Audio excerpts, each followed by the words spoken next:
ആദ്യാനുരാഗക്കോള് തിരമാലയായോള്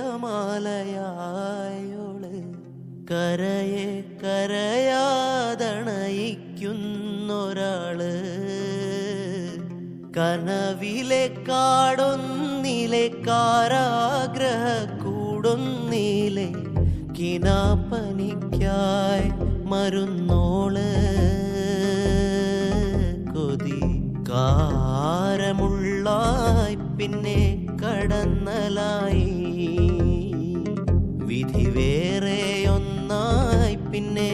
കടച്ചിലായി ആവേശം കൊള്ളുന്ന മോഹികളെ ആവോളം നൊന്തുള്ള മാനസരെ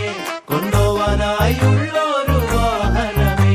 തന്നാലെ അടങ്ങാത്തൊരാഗ്രഹമേ മേലെ മിന്നും താരം പൊന്നാണോന്ന് നേരിൽ ചെന്ന് നോക്കാനായി നിൽക്കാതുണ്ട് ഉള്ളിനുള്ളിൽ പരവേശം കീഴെ നീങ്ങിപ്പോകും മണ്ണെന്നാലും വേരിൽ നിന്നും പോന്നെന്നാലും മണ്ടിപ്പോകാൻ ആശിക്കും